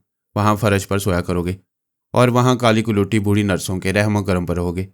वो कहका लगाकर बोला, तुम ऐसा नहीं कर सकोगे। मेरे पास 3 टेलीपैथी जानने वाले हैं। हमारे पास भी टेलीपैथी जानने वालों की कमी नहीं है। तुम्हारे जख्म में मरहम की जगह जहर टपका दिया जाए तो वो 3 ख्याल ख्वानी करने वाले तुम्हें नहीं बचा सकेंगे। वो तीनों तुम्हारे मुल्क में ऐसी तबाही फैलाएंगे कि तुम तौबा करते फिरोगे। मेरा क्या है, मेरी एक जान है, वो तुम ले लो, मगर मेरे बाद वो तीनों वफादार तुम्हारी नींदें उड़ा देंगे। मुझे धमकियां ना दो। यहाँ ना जाने कितने ख्याल ख्वानी करने वाले दुश्मन आ गए हैं। मैं हर एक से निमटता रहता हूँ। तुम्हारा भी कोई इलाज ढूंढ लूंगा। कोई बुरा वक्त आने से पहले इंसान बन जाओ। चलो बन गया, आगे बोलो। तुम्हारे वो तीनों ख्याल ख्वानी करने वाले कहाँ हैं? अभी उनसे बात करो। मुझे अपनी ताकत का यकीन दिलाओ। वो ज़रा परेशान हुआ। उसने सोच के जरिए मरीना, जैरी और थर्माल को पुकारा।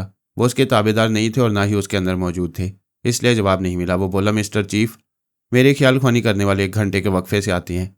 उनमें से कोई आएगा तो मैं बात कराऊंगा। मुझे सही वक्त बताओ, मैं फ़ोन पर रब्ता करूंगा। उसे अपने मातियत की आवाज़ सुनाऊंगा। वो मातियत के अंदर आकर मुझसे बात करेगा। मुझसे ठीक 1 घंटे बाद रब्ता करो। रब्ता ख़त्म हो गया। उसकी परेशानी बढ़ गई। वो सोचने लगा कि अगर तीनों में से किसी ने 1 घंटे के अंदर रब्ता ना किया तो क्या होगा। उसने सोच के जरिए मुझे भी आवाज़ दी, फरहाद अली तैमूर, तुम कहाँ हो? मैं हीरो के मामले में मसरूफ़ था। ये देख चुका था कि उसकी वीडियो फिल्म तैयार हो गई है। सारा और हीरो वह बंगला छोड़कर जा चुके हैं। अब वो कैमरामैन और डायरेक्टर रह गए थे। डायरेक्टर ने कहा, फिल्म मुझे दो, मैं स्टूडियो में ले जाकर इसकी एडिटिंग करूँगा। बंदर ने हमारी हुकूमत के खिलाफ जो कहा है वो हिस्सा काट कर निकाल दूंगा। वो एडिटिंग के लिए वीडियो कैसेट लेकर वहाँ से रवाना हुआ। मैंने आदिल से कहा, कार ड्राइव करो। वो ड्राइव करने लगा। मैं डायरेक्टर के दिमाग में था। वो जिन रास्तों से गुजर रहा था उनके मुताबिक मैं आदिल को गाइड कर रहा था। इस तरह उस रास्ते पर आ गया जहाँ से वो भी गुजर रहा था। मैंने उसे गाड़ी रोकने पर मजबूर किया। फिर आदिल से कहा, वह सामने सफ़ेद रंग की कार है, उसकी ड्राइविंग सीट पर जो शख्स बैठा है वो तुम्हें एक वीडियो कैसेट देगा, उसे ले आओ। आदिल ने हदायत पर अमल किया। कार से उतरकर तेजी से चलता हुआ सफ़ेद कार के पास पहुंचा। मैं डायरेक्टर के दिमाग में था। उसने वो कैसेट आदिल के हवाले किया। उसी वक्त एक शख्स दौड़ता हुआ आया। फिर आदिल को निशाने पर रखते हुए बोला, हॉल्ट, वो कैसेट मुझे दो। वो इंटेलिजेंस का सुराग सा था। डायरेक्टर की निगरानी करना और उसे तहफ़्फ़ुज़ देना उसकी ड्यूटी थी, लेकिन वो अपना फ़र्ज़ अदा न कर सका। मैं उसकी आवाज़ और लहजा सुनकर उसके अंदर पहुंचा। फिर उसकी ज़ुबान से बोला, आदिल, अब ये सफ़ेद कार लो और इसमें बैठ कर जाओ। मैं देखना चाहता हूँ कि निगरानी करने वाले और कितने हैं। फिर मैंने रिवॉल्वर वाले जासूस की ज़ुबान से डायरेक्टर को मुखातिब किया, फ़ौरन गाड़ी से उतरो वरना गोली मार दूंगा। Come on, hurry up. वह सहम कर बाहर आ गया। आदिल ने उस सफ़ेद कार की स्टीयरिंग सीट संभाली। फिर इसे ड्राइव करता हुआ एक सिमत जाने लगा। मैं तवज्जो से देख रहा था। कोई दूसरी कार उसके ताक़ुब में नहीं थी। मैंने निगरानी करने वाले जासूस को आज़ाद छोड़ दिया। वह परेशान होकर बोला, ये क्या हुआ? मैंने तो उससे कैसेट वापस लेने के लिए रिवॉल्वर निकाला था। डायरेक्टर ने कहा, परेशान होकर क्या करोगे? ये टेलीपैथी का तमाशा था, हम दोनों मजबूर थे। जासूस ने ट्रांसमीटर निकाल कर कहा, हेलो हेलो, मैं जेम्स बॉन्ड 007 बोल रहा हूँ। डायरेक्टर ने कहा, यह क्या कह रहे हो? क्या तुम जेम्स बॉन्ड हो? और यह क्या हमाकत है, ट्रांसमीटर ऑन किए बगैर बोल रहे हो? वो शिकस्त खुर्दा लहजे में बोला, हम उसके खिलाफ कुछ नहीं कर सकेंगे, शायद टैक्सी में बैठकर हेडक्वार्टर तक जा सकें। मैंने उन्हें छोड़कर गाड़ी आगे बढ़ाई, फिर आदिल से कहा, अपनी गाड़ी रोको और इंतज़ार करो, मैं आ रहा हूँ। थोड़ी देर बाद मैं उसके पास पहुँच गया। उसने सफ़ेद कार छोड़ दी, कैसेट लेकर मेरे पास आ गया। हम दोनों अपने बंगले में वापस आ गए। आदिल ने टीवी और वीसीआर को ऑन किया, उसमें कैसेट लगाया। लैला और ऐना भी आ गईं।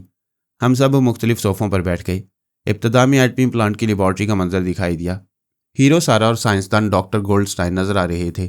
फिर हीरो का इंटरव्यू सुनाई दिया। स्क्रीन पर बार बार हीरो का क्लोजअप दिखाई दे रहा था। मैंने कैमरामैन को मजबूर किया था कि वो हीरो की आंखों का क्लोजअप ज़्यादा पेश करे, इसलिए उसकी बड़ी बड़ी आंखें बार बार स्क्रीन पर आ रही थीं। मैं उनमें झांकते झांकते उसके दिमाग में पहुंचा तो उसने बेचैनी जाहिर की। नींद में किसमिस आया, फिर उठकर बैठ गया। बेदार होने के बाद अकल में बात आई कि दिमाग में पराई सोच की लहरें हैं। वो सांस रोकना चाहता था। मैंने कहा, ठहरो, मैं फरहाद हूँ। मैंने तुम्हारी वो वीडियो फिल्म हासिल कर ली है, अभी तो मैं स्क्रीन पर देख रहा हूँ। प्लीज़ कोडवर्ड्स मुकर्रर करो ताकि आइंदा कोई दुश्मन आकर धोखा ना दे सके। हाँ, उनके टेलीपैथी जानने वालों के पास तुम्हारी फ़ोटोग्राफ्स पहुँच गए होंगे। मैं अभी कोडवर्ड मुकर्रर नहीं करूँगा। सुबह पहले सारा के ज़रिए कहूँगा कि तुम्हारे पास आ रहा हूँ, फिर मैं आऊँगा। उससे पहले कोई भी आए तो फ़ौरन सांस रोक लेना, मैं यही करूँगा। एक और बात, कोड वर्ड्स सारा को भी ना बताना। दुश्मन कभी धोखे से उसे ट्रैप करके फरहाद बनकर तुम्हारे पास आ सकते हैं। दुरुस्त कहते हो, मैं उसे नहीं बताऊँगा। अब आराम से सो जाओ, मैं जा रहा हूँ। मैं अपनी जगह हाजिर हो गया। आदिल कैसेट को रिवाइंड कर रहा था। उसने कहा, भाईजान ये बंदर आदमी तो अजीब चीज़ है। मैंने उसे और ऐना को हीरो के हालात इख्तसार से सुनाए, फिर कहा, जाओ आराम करो। वो बोला, इधर 2 दिनों से मुसलसल आराम कर रहा हूँ, मुझे कोई काम दे। अपनी होने वाली ससुराल की तरफ ध्यान दो। मैंने ऐना के ख्याल से फिर उन्हें मुसीबत से निकाला है। वो बोली, पापा आप मेरी माँ और भाई बहनों की मदद करते हैं तो मैं ममनून भी होती हूँ और शर्मिंदा भी। तुम्हें ममनून नहीं होना चाहिए क्योंकि हमारी बेटी हो। शर्मिंदा नहीं होना चाहिए क्योंकि तुम्हारे मैके वाले अपनी करनी की सज़ा पाती रहती हैं। आप भी नहीं संभलना चाहेंगे तो फिर जानती हो क्या होगा। उसने परेशान होकर पूछा, क्या होगा पापा। उसके चेहरे पर बला की मासूमियत थी। उसे परेशान देखकर दुख हुआ। मैंने हंसते हुए कहा, कुछ नहीं होगा। मेरी ऐना के मैके वालों पर कोई आंच नहीं आएगी। मैं एक शर्त पर उनकी मदद करता रहूँगा। वो शर्त क्या है पापा? ये कि तुम हमेशा हंसती मुस्कुराती रहा करोगी। मेरे घर में फूल खिलने लगते हैं। वो मुस्कुराकर बोली, यू आर ग्रेट पापा। वो आदिल के साथ ड्राइंग रूम से चली गई। लैला का सर झुका हुआ था, वो उदास थी। मुझसे उदासी छुपाने के लिए वो उठकर कमरे में चली आई। मैं उसके जज्बात को समझ रहा था। मैंने ऐना को बेटी कहकर अपना यह एहसास बयान किया था कि उसके हंसने मुस्कुराने से फूल खिलने का एहसास होता है। लैला यह सोचकर उदास हो गई कि वो माँ नहीं बन सकेगी। अगर उसकी औलाद होती तो मैं अपनी और उसकी औलाद के लिए ऐसे ही एहसासात का इजहार करता। अब मैं क्या कर सकता था? उसे इस दवाजी ज़िंदगी की मुसरतें दे रहा था, औलाद नहीं दे सकता था। ये मेरे बस में नहीं था। मैंने पराई सोच की लहरें महसूस की। फिर जैरी ने कोडवर्ड्स अदा करके कहा, सर मैं अभी परगोला के पास गया था। हाँ, मैं भी बहुत पहले उसके पास गया था। वो अस्पताल में इलाज कर रहा था। अब वो परेशान है। उसने ब्रेन आदम से कहा है कि 1 घंटे बाद उसका कोई ख्याल ख्वानी करने वाला उससे रब्ता करेगा। तो वो ब्रेन आदम को सबूत देगा कि उसके हम 3 ख्याल ख्वानी करने वाले उसके पास हाजिर होते रहते हैं। अब 1 घंटे की मोहलत ख़त्म हो रही है और वो बार बार सोच के ज़रिए हमें पुकार रहा है। मैंने कहा, उसे पुकारने दो। मरीना और थरमाल से भी कह दो उससे अभी बात ना करें, चुपचाप तमाशा देखें। 1 घंटे की मोहलत ख़त्म हो गई। ब्रेन आदम ने फ़ोन के ज़रिए पूछा, हेलो परगोला, कहाँ हैं तुम्हारे ख्याल ख्वानी करने वाले? वो अभी नहीं हैं, थोड़ी देर में आने वाले हैं। क्या वो तीनों तुम्हारे पाबंद नहीं हैं? क्या वक्त की पाबंदी से तुम्हारे पास नहीं आते? वो मेरे पाबंद हैं, कहीं मसरूफ़ होंगे, आते ही होंगे। साफ साफ कहो, मैं कब तक इंतज़ार करूं? बस थोड़ी देर, यही कोई 1 घंटे में कोई एक ज़रूर मेरे पास आएगा। अच्छी बात है। 1 घंटा मजीद एयर कंडीशन कमरे में रहो, इसके बाद काल कोठरी में फेंकवा दूंगा। ब्रेन आदम ने उससे रब्ता ख़त्म किया। फिर अल्पा के फ़ोन नंबर डायल किए। रब्ता होने पर कहा, मेरे पास आओ। वह रिसीवर रख कर आ गई। बिग ब्रदर, मैं हाजिर हूँ। सिस्टर, हमारी मसरूफियात इतनी बढ़ गई हैं कि हम एक दूसरे की खैरियत भी मालूम नहीं कर सकते। तुम कल अस्पताल से फारिग की गई थी, अब कैसी हो? बिल्कुल परफेक्ट हूँ। ज़्यादा से ज़्यादा मसरूफ़ रहने के मूड में हूँ। तो फिर एक काम करो, परगोला ज़ख्मी है। तुम उसके दिमाग में चुपचाप जाकर उसके चोर ख्यालात पढ़ो और मुझे रिपोर्ट दो। एल्पा ने अस्पताल का फ़ोन नंबर मालूम किया, फिर नंबर डायल किए। थोड़ी देर बाद परगोला की आवाज़ सुनाई दी, हेलो, कौन है? एल्पा ने जवाब नहीं दिया। रिसीवर रखकर उसके अंदर पहुंच गई। बड़ी देर तक उसके चोर ख्यालात पढ़ती रही। फिर ब्रेन आदम के पास आकर बोली, बिग ब्रदर, वो परगोला तकरीबन खोखला हो चुका है। मैं उसके हालात बताने से पहले एक हैरत अंगेज़ इंकशाफ करती हूँ। कभी कभी फरहाद अली तैमूर उसके पास आता है। ब्रेन आदम आराम से बैठा हुआ था, चौंक कर सीधा हो गया। फिर बोला, फरहाद अली तैमूर, क्या वो इस शैतान के पास आता है? हाँ। परगोला के ख्यालात बता रहे हैं कि वो ना दोस्त है ना दुश्मन। पिछले रोज़ उसने परगोला को कब्रिस्तान में गिरफ्तार होने से पहले बचाया था, फिर उसे कार समेत दरिया में डबो दिया था। इसके बाद दरिया से निकलकर उसकी पिटाई की थी। एल्पा, तुम्हारे बयान से पता चलता है कि फरहाद यहाँ हमारे मुल्क में मौजूद है। जी हाँ, पर गोला के चोर ख्यालात यकीन से कह रहे हैं कि वो यहाँ तेल अबैब में मौजूद हैं। और गॉड, हम पर कैसी कैसी आफात नाजिल हो रही हैं। बाय द वे, यहाँ उसकी मौजूदगी का कोई जवाब नहीं है, क्योंकि जो दुश्मन यहाँ आ रहे हैं उनका मकसद गैर मामूली फार्मूले हासिल करना है, और पारस के पास मुकम्मल फार्मूले मौजूद हैं। फिर उसका बाप यहाँ क्यों आएगा? उसकी आमद ने ऐसी तशवीश में मुब्तला कर दिया है कि अब हमारी नींदें उड़ी रहेंगी। एल्पा, मैं बहुत अपसेट हूँ, तुम 15 मिनट के बाद आओ। वह चली गई। उसने फ़ोन के जरिए टैरी आदम से रब्ता किया, फिर कहा। अब एल्पा ने परगोला के चोर ख्यालात पढ़े हैं। उसके ख्यालात बता रहे हैं कि फरहाद अली तैमूर तेल अबैब में मौजूद है। एल्पा गलत नहीं कहेगी, फिर भी तस्दीक करना चाहता हूँ। तुम भी चुपचाप परगोला के ख्यालात पढ़ कर आओ। वह चला गया। थोड़ी देर में उसने भी आकर तस्दीक कर दी। ब्रेन आदम ने कहा, टैरी, हमारी तंजीम बड़े ही आजमाइशी दौर से गुजर रही है। पहले गैर मामूली फार्मूले हासिल करने वाले दुश्मन आए, फिर अक्स मुंतकिल करने वाली माफिया पहुंच गई। माफिया के बाद किसी आदिल ने तहलका मचाया। इसके बाद परगोला मुसीबत बन गया। सुपर मास्टर की टीम आ गई। मरीना यहाँ पहुंची हुई है। ये तमाम आफात क्या कम थी कि फरहाद आदम का है? उसकी आमद की खबर से ही दम रुकता हुआ सा लग रहा है। बिग ब्रदर पता नहीं वो कब से यहाँ है, और आज हमें मालूम हो रहा है।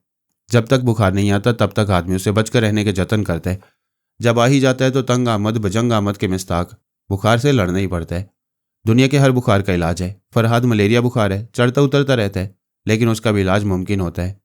हाँ, अब तो उससे भी निमटना होगा। मालूम करो वो कहाँ है और किस फेस में है। टैरी आदम चला गया। ब्रेन आदम ने फ़ोन के जरिए एक्सरे मैन मार्टन को मेरे मुतल्लिक बताया। वो भी सुनकर सकते में रह गया। सारा के मामले में वो दिल के हाथों मजबूर होकर बहुत बड़ा नुकसान उठा रहा था। बेनकाब होते होते रह गया था। फिर हीरो जैसे अजूबे ने एक खतरनाक कैप्सूल के जरिए उन सब की गर्दनों को दबोच रखा था। ऐसे में मेरी मौजूदगी की इत्तला ने उसकी हालत ऐसी कर दी जैसे गुब्बारे से हवा निकलने लगी हो।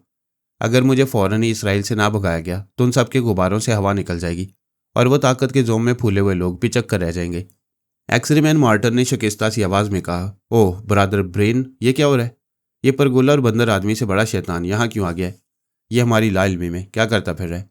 सर, खतरनाक कैप्सूल से लाखों अफराद मरेंगे, तिल बैब खंडर हो जाएगा। इसके बावजूद हम ज़्यादा खौफज़दा नहीं है, क्योंकि किसी हिकमत अमली से कैप्सूल हासिल कर लेंगे, लेकिन फरहाद से कैसे निजात हासिल की जाए? सबसे ज़्यादा तशवीश की बात यह है कि फरहाद को उस कैप्सूल की हवा ना लग जाए। उसके कानों में भनक पड़ेगी तो उस कैप्सूल को हासिल करने के लिए वो हमारी जड़ों में घुस आएगा। एक्सरे मैन ने रिसीवर रख दिया और ख्याल ख्वानी के जरिए बातें कर रहा था। इसके साथ साथ ही अपनी एक खास डायरी खोलकर लिख रहा था। उसने ज़िंदगी गुजारने और मुश्किल हालात से निमटने के जरिए असूल लिख रखे थे। एक सफ़े पर लिखा हुआ था, क्या करते हो, क्यों परेशान हो? दुनिया की कोई परेशानी और मुसीबत आदमी को जान से नहीं मारती है, सिर्फ हल्कान करती है। क्यों तुम्हारा दम निकला जा रहा है? इस हदायत पर फ़ौरन अमल करो। आराम से टेक लगा कर बैठ जाओ, आंखें बंद कर लो। अगर किसी दुश्मन के मुतल्लिक सोच रहे हो तो उसे तसव्वुर में देख कर मुस्कुराओ। उसे आफतें जाना समझो। वह तुम्हारी तरह इंसान है। तुम्हारी तरह उसकी भी कुछ कमज़ोरियाँ और अहम ज़रूरतें होंगी।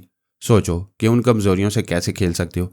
जब कुछ समझ में ना आए तो उससे दोस्ती करो, क्योंकि आदमी दुश्मन बनकर दूर रहता है और दोस्त बनकर शारक के करीब पहुंच जाता है।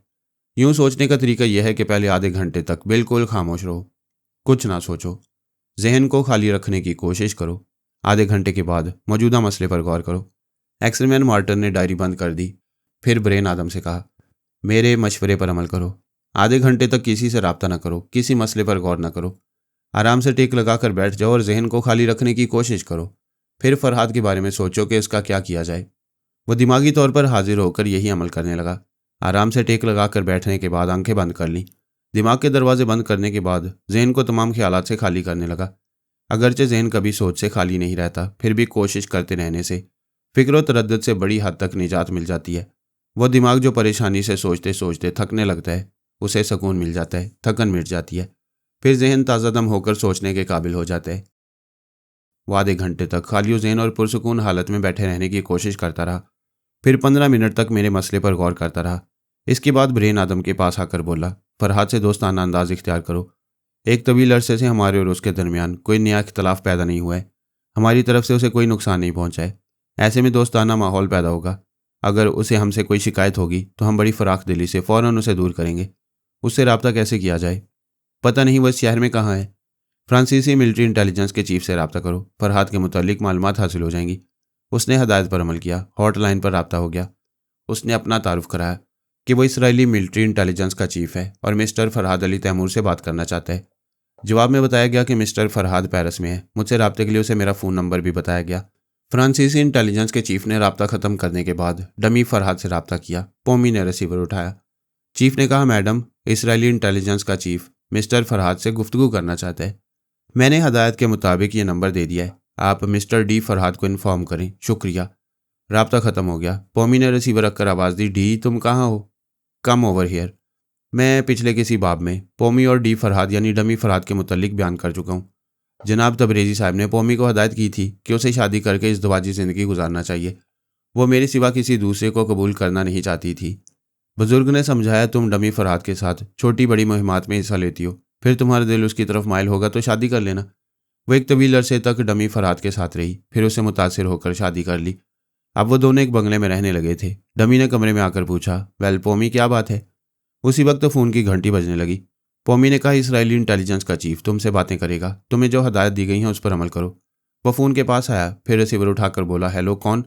मैं इसराइली इंटेलिजेंस का चीफ हूँ, मिस्टर फरहाद अली तैमूर से बात करना चाहता हूँ। आप फरहाद से बात कर रहे हैं? ब्रेन आदम ने साफ तौर से मेरी आवाज़ और मेरे लहजे को समझा और यकीन किया कि मैं ही बोल रहा हूँ। फिर भी उसने पूछा, आप बोल रहे हैं कि आप पेरिस में हैं? डमी ने बिल्कुल मेरे अंदाज में पूछा, आपके ख्याल में मुझे कहाँ होना चाहिए? मुझे मालूम है कि आप तिल अबैब में हैं। आपकी मालूमात गलत हैं। क्या मैं पूछ सकता हूँ कि किन ज़राए से वहाँ मेरी मौजूदगी का यकीन हो रहा है? जी हाँ, हमारी ख्याल ख्वानी करने वालों ने परगोला के चोर ख्यालात पड़े थे। ये परगोला क्या चीज़ है? मैं जय परगोला की बात कर रहा हूँ। वो बड़ा ही शैतान जादूगर है। उसके कब्ज़े में 3 टेलीपैथी जानने वाले हैं। आजकल वो ज़ख्मी है, इसलिए आसानी से उसके चोर ख्यालात पड़े गए। आप समझ सकते हैं कि चोर ख्यालात से सही मालूमात हासिल होती हैं। उसके चोर ख्यालात ने क्या कहा है? यही कि फरहाद परगोला का दोस्त है ना दुश्मन, मगर वो उसके पास आकर कभी उसे नुकसान पहुंचाता है और कभी उसे बड़ी मुसीबतों से निकालता है। वो कोई मस्करा टेलीपैथी जानने वाला है, फरहाद बनकर परगोला के दिमाग में आता है। प्लीज़ आप हमारी मुश्किल आसान कर दें, हमें ज़हनी उलझनों से निकाल दें। मैं आपके लिए क्या कर सकता हूँ? देखिए, कोई आपके नाम से यहाँ वारदात कर रहा है, आपको बदनाम कर रहा है। आप डमी ने बात काट कर कहा, मुझे कोई बदनाम नहीं कर सकता। मेरी फिक्र ना करो, अपनी बात करो। अपनी बात यह है कि प्लीज़ किसी तरह साबित कर दें कि आप असली हैं और परगोला के पास आने वाला फ्रॉड है। यह साबित करना कौन सी बड़ी बात है? तुम अपने किसी ख्याल ख्वानी करने वाले से कहो कि वो मेरी आवाज़ और लहजे को गिरफ्त मिले। ये वही आवाज़ और लहजा है जो तुम लोगों के रिकॉर्ड रूम में महफूज है। तुम्हारा टेलीपैथी जानने वाला जिसके दिमाग में पहुंचेगा वही असली फरहाद होगा। हमारा एक टेलीपैथी जानने वाला आपकी आवाज़ सुन रहा है और अभी आपके पास आ रहा है। डमी फरहाद ने रिसीवर रख दिया। टैरी ने आकर कहा, सर, मैं इसराइली टेलीपैथी जानने वाला हूँ। मैं तुम्हारा आका, ये तुमसे बड़ा ओहदेदार नहीं हूँ। मुझे सर क्यों कह रहे हो? सर, आप टेलीपैथी की दुनिया में सबसे बुजुर्ग और सबसे ज़्यादा तजुर्बाकार हैं। मैं एहतरामन सर कह रहा हूँ। क्या तुमने परगोला के दिमाग में किसी फरहाद को बोलते सुने? नो सर, सिर्फ उसके चोर ख्यालात पढ़ने से मालूम हुआ कि यहाँ भी कोई फरहाद मौजूद है। क्या एक काम करोगे? सर, आप हुक्म दें। जब कभी तुम उस फरहाद को परगोला के अंदर बोलते हुए सुनो तो फ़ौरन मुझे इतला दो। मैं उसकी असलियत मालूम करने की कोशिश करूँगा। ऑल राइट सर, मैं आपको फ़ौरन इतला दूंगा। आप जाओ। डमी फरहाद ने सांस रोक ली। टैरी ने ब्रेन आदम के पास आकर डमी फरहाद से होने वाली गुफ्तगू सुनाई, फिर कहा, बिग ब्रदर, मुझे यकीन है कि मैं ज़िंदगी में पहली बार असल फरहाद के अंदर रहकर आया हूँ। मैं बयान नहीं कर सकता कि उसकी शख्सियत में कितना रोब और दबदबा है। ब्रेन आदम ने कहा, हाँ, उसकी बातों से पता चलता है कि वो भी किसी नकली फरहाद को परगोला के दिमाग में आकर पकड़ना चाहता है। जी हाँ, अगर हम नकली फरहाद से रब्ता कर लें और उसे गुफ्तगू के दौरान असल फरहाद को बुला कर ले आएँ तो दूध का दूध और पानी का पानी हो जाएगा। तुम जाओ और सोचो कि परगोला के पास आने वाले फरहाद से कैसे रब्ता किया जा सकता है। आधे घंटे बाद आओ। टैरी आदम चला गया। उसने फ़ोन के जरिए एक्सरे मैन मार्टिन को टैरी और डमी फरहाद की गुफ्तगू सुनाई। एक्सरे मैन मार्टिन ने कहा, मुझे भी वो पेरिस वाला फरहाद असली लग रहा है, लेकिन यह भी मुमकिन है कि यहाँ वाला फरहाद असली हो और पेरिस से वो असली बनकर बोल रहा हो। हम अपने तौर पर असल को परखने के बाद ही मुतमईन होंगे। प्रॉब्लम यह है कि जो फरहाद यहाँ है उससे कैसे रब्ता किया जाए। एक रास्ता है, रेडियो, टीवी और अखबारात के जरिए ऐलान किया जाए कि हम उससे 2 बातें करना चाहते हैं। सर, रेडियो, टीवी और अखबारात में फरहाद अली तैमूर का नाम आएगा तो यहूदी खौफजदा हो जाएंगे। सुपर पावर अमेरिका नहीं चाहेगा कि हम फरहाद से दोस्ताना रवैया रखें। सुपर मास्टर और दूसरी खतरनाक तंजीमें अपनी तौर पर चालें चलेंगे। हम ऐलान में यह नहीं कहेंगे कि फरहाद से मिलना चाहते हैं, बल्कि ये शाया किया जाएगा कि मिस्टर FAT से मिलना चाहती हैं। ये FAT फरहाद अली तैमूर का मुखफ़फ़ है। फिर यह जाहिर नहीं होगा कि हम मिलना चाहते हैं। एक फ़ोन नंबर शाया किया जाएगा। फरहाद उस नंबर पर ज़रूर रब्ता करेगा। ऑल राइट सर, मैं इस तदबीर पर अभी अमल कराता हूँ। वह फ़ोन के जरिए अपने मातहतों को इस ऐलान के बारे में हदायत देने लगा। एक्सरे मैन ने कहा, असली और डमी फरहाद के मसले में उलझने से कैप्सूल का मसला वैसे का वैसे ही रहा। सर फिल वक्त तो यही बात समझ में आ रही है कि सारा और हीरो कोठी के अंदर हैं। वो एक ही कमरे में या दो अलग कमरों में सो रहे होंगे। उन कमरों में ऐसी जूद असर गैस छोड़ी जाए कि उन्हें बेदार होने का मौका ना मिले और वो बेहोश हो जाएं या मर जाएं। नहीं मिस्टर ब्रेन, हीरो की कुव्वत बर्दाश्त बहुत ज़्यादा है, वो फ़ौरन ही बेहोश नहीं होगा। गफलत तारी होने से पहले उस कैप्सूल के जरिए क़यामत बर्पा कर देगा। ऊंट किसी करवट नहीं बैठ रहा था। लाखों अफराद की जान जाने वाली थी। सारा और हीरो बारी बारी आराम से सो रहे थे। यहूदी काबरीन की नींदें उड़ी हुई थीं। उन्होंने वो कैप्सूल बॉम्ब अरब ममालिक और दूसरे इस्लामी ममालिक को तबाह करने के लिए बनाया था, और जो गड्ढा खोदा था उसमें वो खुद गिरने वाले थे। दूसरी सुबह मैंने सारा के दिमाग में चुपके से आकर देखा। दोनों नाश्ते की मेज़ पर थे। मैंने मोबाइल फ़ोन का नंबर मालूम किया, फिर नंबर डायल करने लगा। मैं ख्याल ख्वानी के जरिए भी सारा से बातें कर सकता था, लेकिन उसे एहसास नहीं दिलाना चाहता था कि वो दिमागी तौर पर हमारी महकूम है।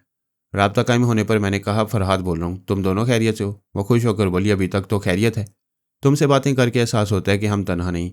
हीरो से कहो मैं उसके दिमाग में आ रहा हूँ। सारा ने हीरो से कहा। उसने मुस्कुराकर सर हिलाया। मैंने उसके पास पहुंचकर कहा, हेलो हीरो, मैं फरहाद हूँ। हमारे दरमियान ये कोड वर्ड्स रहेंगे, हयात इंसानी मुबारक हो, मुबारक हो। वो सोच के जरिए बोला, बड़े तामीरी कोड वर्ड्स हैं।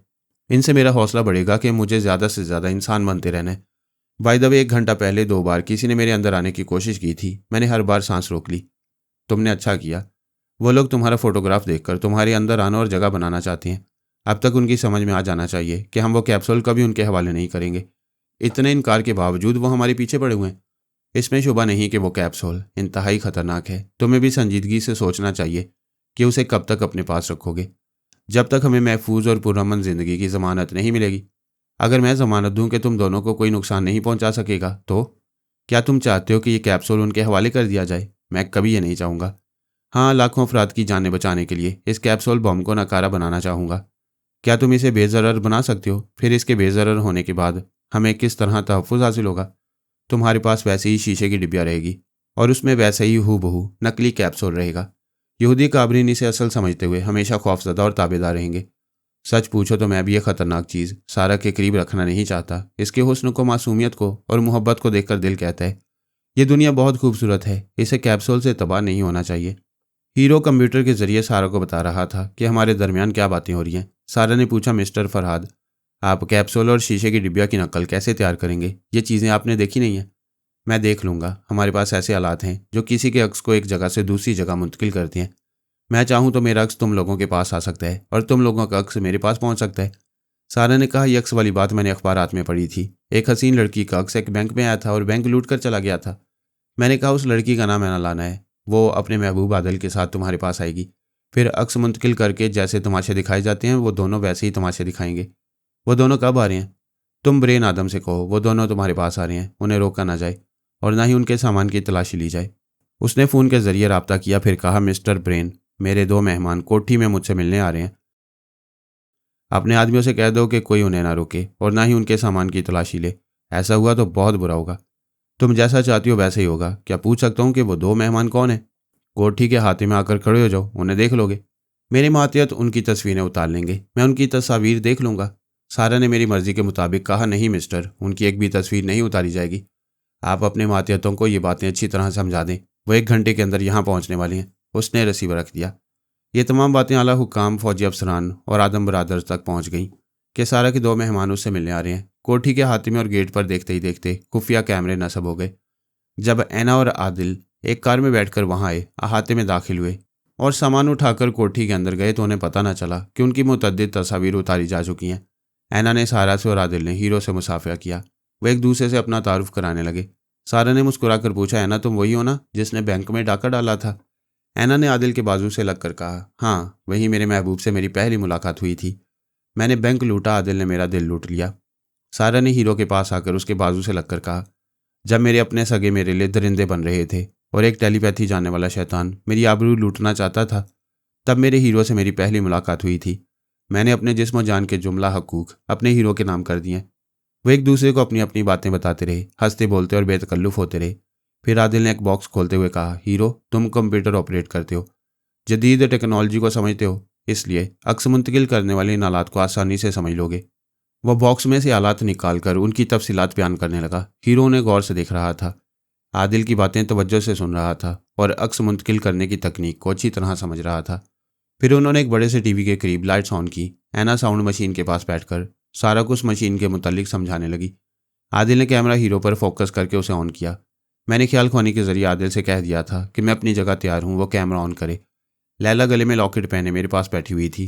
कैमरा ऑन होते ही हीरो अक्स की सूरत में हमारे सामने हाजिर हो गया। मैंने कहा, खुश आमदीद हीरो, इस वक्त तुम मेरे सामने हो और अपने कमरे के टीवी स्क्रीन पर मुझे देख सकते हो।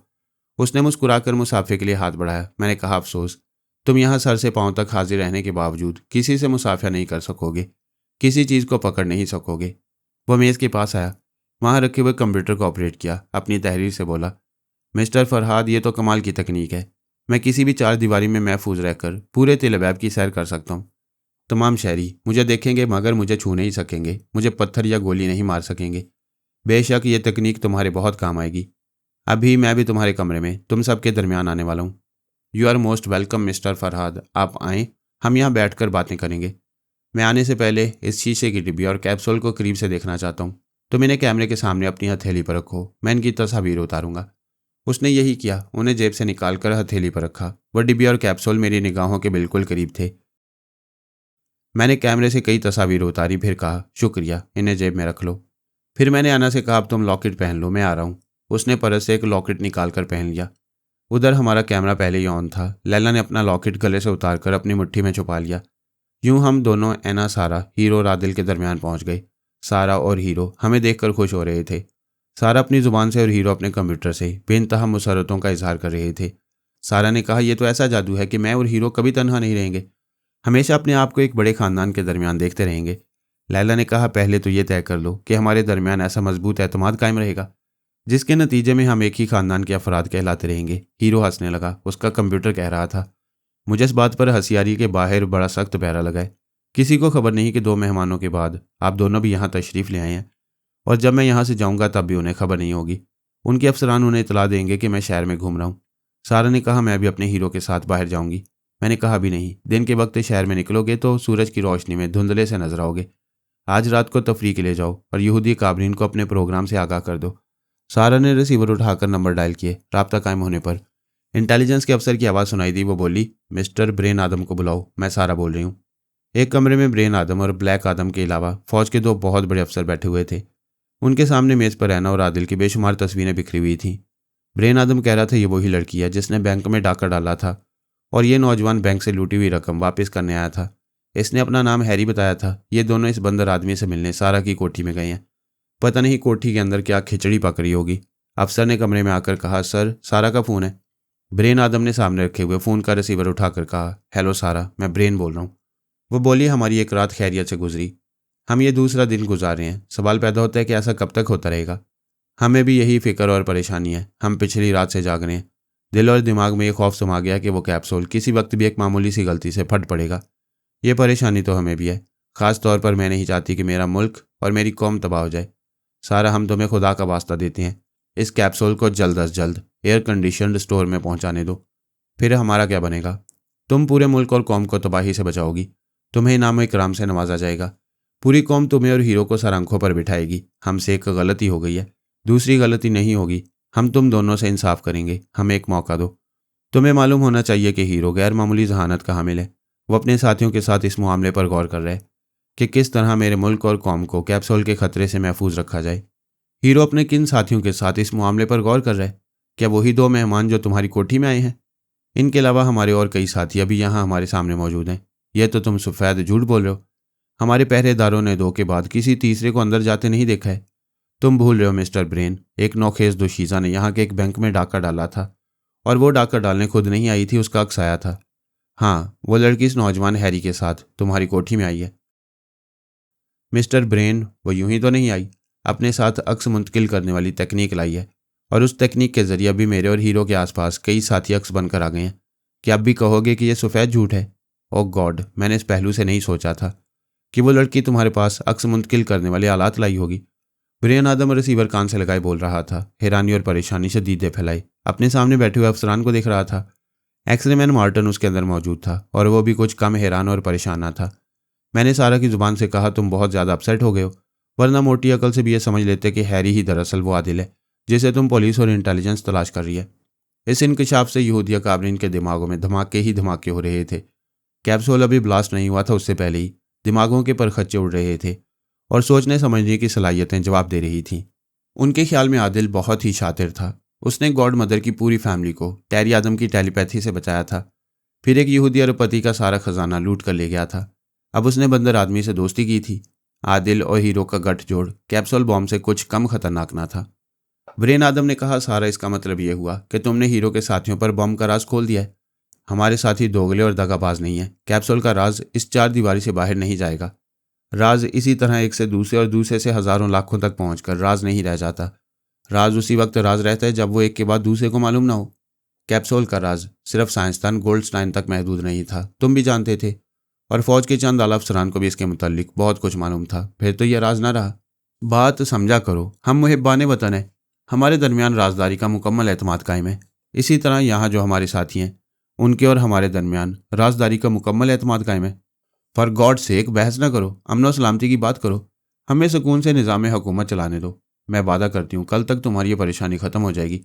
मेरी वो बात तो बीच में ही रह गई जिसके लिए मैंने फ़ोन किया था। खुदा के लिए कोई और हिसाब शिकन बात ना कहना। मेरा ख्याल है कि अगर मेरा हीरो शहर में घूमने फिरने निकलेगा तो तुम्हें कोई परेशानी नहीं होगी। क्यों नहीं होगी? कमज़ोर औरतें और बच्चे उसे देखकर खौफजदा होंगे, दूसरे लोग उसे तमाशा बना लेंगे। तुम अभी से रेडियो टीवी के जरिए शहरियों को बताओ कि हीरो क्या चीज़ है। स्क्रीन पर उसकी तस्वीर दिखाओ। जो वीडियो फिल्म रिपोर्ट तैयार की गई थी वो आदिल लिया है। मैं उसे तुम्हारे अफसर के हवाले कर रही हूँ। ये फिल्म शहरियों को दिखाओगे और यकीन दिलाओगे कि हीरो से किसी को नुकसान नहीं पहुंचेगा, तो फिर कोई खौफजदा नहीं होगा। हाँ, इस तरह खौफ दूर किया जा सकता है। लेकिन हीरो वो कैप्सूल लेकर बाहर आएगा और अगर कोई हादसा, वो बात काट कर बोली, हीरो कोठी की चार दीवारी में कैप्सूल के साथ रहेगा, सिर्फ उसका अक्स मेरे साथ निकलेगा। सारा, ये सब ज़रूरी नहीं है। ज़रूरी है। अब हीरो को दुनिया वालों के सामने आना और मुतारिफ होना चाहिए ताकि लोग उसे मानूस हों। तुम आज रात 8 बजे तक उसे टीवी स्क्रीन पर शहरियों के सामने पेश करते रहो और ऐलान करते रहो कि वो आज रात 8 बजे के बाद अपनी महबूबा सारा के साथ शहर के अहम मुकामात पर देखा जाएगा। ये कहकर उसने रिसीवर रख दिया। ब्रेन आदम रिसीवर हाथ में पकड़े थोड़ी देर तक गुमसुम रहा। उसके आसपास बैठे हुए काबरीन भी गहरी सोच और परेशानियों में डूबे हुए थे। उन सब ने स्पीकर फोन से सारा की तमाम बातें सुनी थीं। ब्रेन आदम ने रिसीवर को क्रैडल पर पटक कर कहा, लानत है, एक बंदर हमारे काबू में नहीं आ रहा है। एक्सरे मैन ने उसके अंदर कहा, हम उसे बंदर समझ रहे हैं इसलिए मात खा रहे हैं। वो गैर मामूली जहानत का हामिल इंसान है। सर, मैंने गुस्से में उसे बंदर कहा है। यकीनन उसने खुद को एक गैर मामूली जहानत का हामिल इंसान साबित किया है। सामने बैठे हुए फौज के एक आला अफसर ने कहा, फरहाद और उसके दोनों बेटे वक्तन फवक्तन यहाँ बड़ी तबाहियाँ लाते रहे हैं, लेकिन ये बंदर उनसे ज़्यादा अजाब जान बन गया है। ये तो हमारे दिमागों में धमाके कर रहे। ब्लैक आदम ने कहा, हमें टीवी के जरिए शहरियों को उसके मुतल्लिक बताना चाहिए। यह ऐलान ज़रूरी है, वरना 8 बजे के बाद वो शाहराह हूँ और तफरीही मुकामात पर नमूदार होगा तो भगदड़ मच जाएगी। सब ने तायद की। लोगों को पहले से बंदर आदमी के बारे में मालूमात फराम की जाएँ और यकीन दिलाया जाए कि वो बंदर आदमी बेज़रर है, उसे किसी को नुकसान नहीं पहुँचेगा।